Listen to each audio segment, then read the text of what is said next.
Hi everyone, and welcome back. Thus far, we've seen how to train convolutional neural network models and how to perform inference on deep convolutional neural networks. In this section of the course, we continue to focus on image classification problems. In the next series of notebooks, we're going to explore a new topic called transfer learning, in which we initialize a model architecture that's already been trained on a large dataset. For this purpose, we're going to be using the VGG 16 architecture as a baseline for introducing this topic as shown in the figure below. Notice how we've identified the convolutional base of the network and the dense classifier.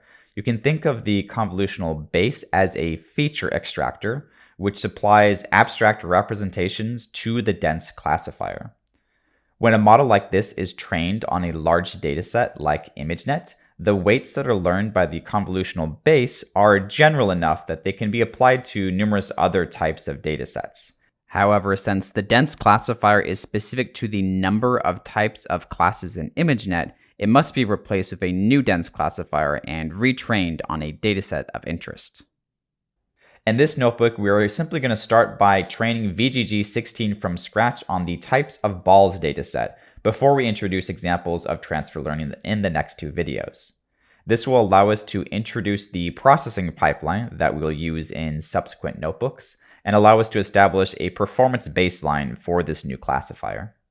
Moving past our typical system configuration and the download and extraction of our dataset, we can jump to where we set the dataset and training configuration parameters, which we'll use during training, and then we get onto the model setup. In this next section, we're going to introduce a utility available in the Keras application API that allows us to instantiate a model of the VGG 16 architecture. We could model the individual layers in the VGG 16 architecture, but it's obviously much more convenient to use this utility directly. Notice that it has several optional arguments that allow you to configure the model. In this notebook, we'll configure the model for training from scratch, while in subsequent notebooks, we'll configure it for transfer learning. As we mentioned above, in order to train this model from scratch on a new dataset, we'll need to model the convolutional base and then create our own dense classifier. So we're going to start by using this utility to instantiate a model of the convolutional base with weights that have been initialized to random values, which represent the starting point for training a neural network from scratch. To do this, we're going to specify the input shape of the images associated with our dataset, and then we're going to set the argument include top to false, because we're going to supply our own dense classifier further below. And then next, we're setting the weights argument to none, which means they'll initialize to be random values. And then in this next line of code here, we're setting the trainable attribute of this model to be true to indicate that all layers of the convolutional base are trainable.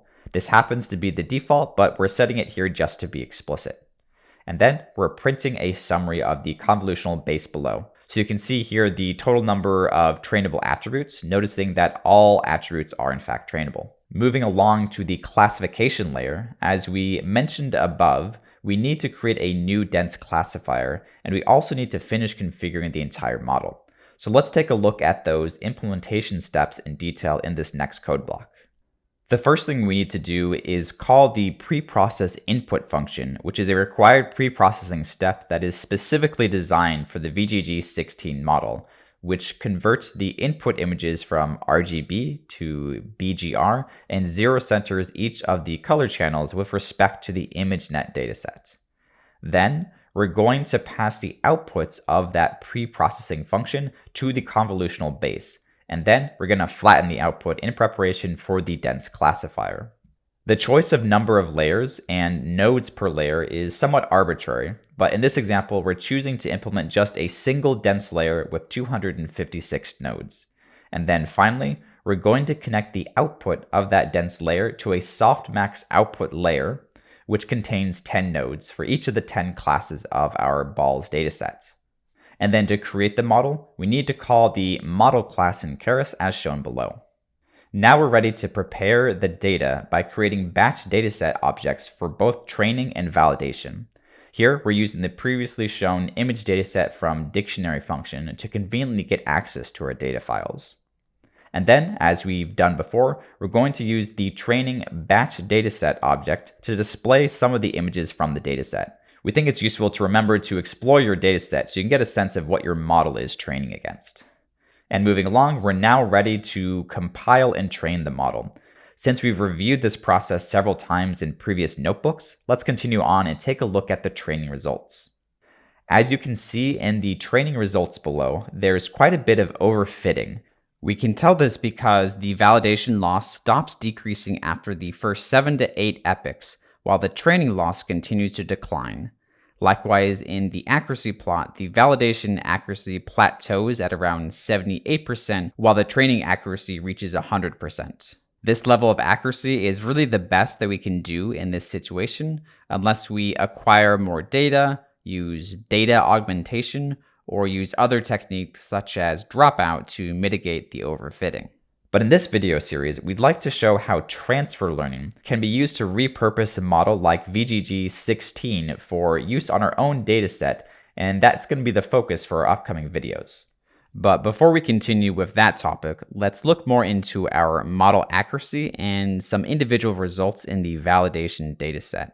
In this next section, we can use the model.evaluate function to get the validation accuracy that was with the best model across the epochs.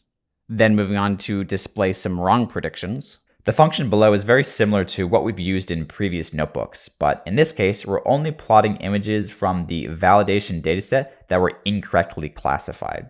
This might get more interesting in subsequent notebooks as the validation accuracy improves.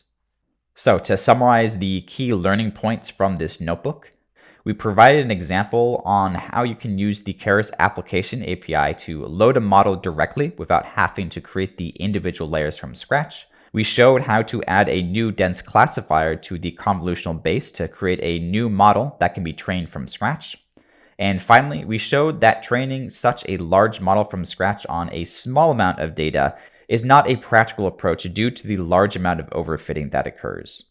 So that's all we want to cover in this notebook. In the next 2 notebooks, we're going to show that we can use transfer learning to repurpose a pre-trained network for a different dataset. In a nutshell, we will initialize the convolutional base of the network with the weights from the ImageNet dataset and then freeze that portion of the network. And then we only train the dense classifier to repurpose the network for our own dataset. This is a really great way to utilize existing powerful models for your own purpose, and we're excited to share this with you in the upcoming videos. Thanks so much, and we'll see you next time.